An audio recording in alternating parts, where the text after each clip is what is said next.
Bonjour, dans cette vidéo je vais vous montrer comment créer et utiliser les iframes sur Draft.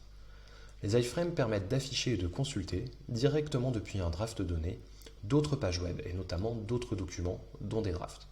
Alors tout d'abord je vais vous montrer comment créer un iframe sur Draft.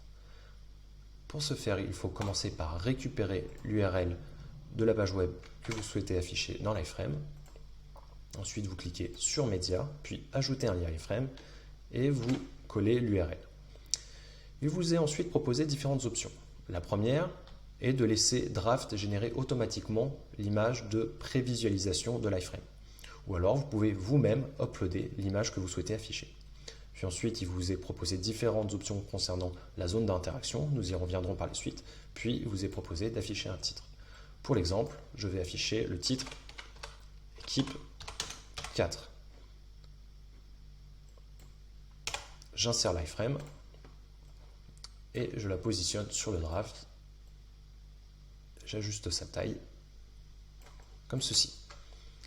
Puis je vais ouvrir l'iframe. Vous voyez, ça va directement ouvrir le draft contenu dans l'iframe sans quitter le premier draft portail. Vous voyez, l'URL ici n'a pas changé.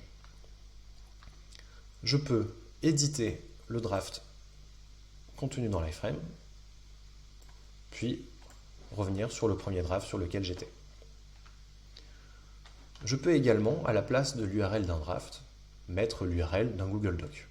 Vous voyez, ici j'ai mis un Google Doc, donc je peux voir une image de prévisualisation, puis ouvrir ce Google Doc.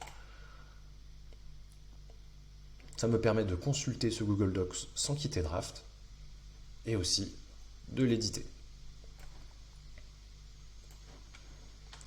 Les iframes sont très utiles, par exemple dans une configuration dans laquelle vous avez un grand groupe de personnes que vous souhaitez répartir en plusieurs sous-groupes.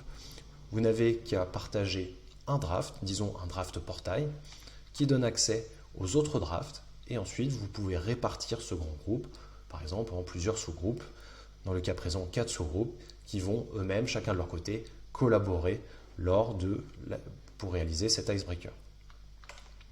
Donc cela veut dire que vous pouvez utiliser Draft en tant que bureau virtuel et depuis un draft donné, pouvoir afficher et consulter d'autres pages web.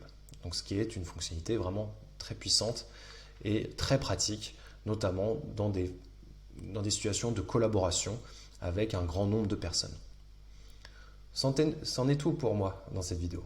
Je vous dis à très bientôt sur Draft.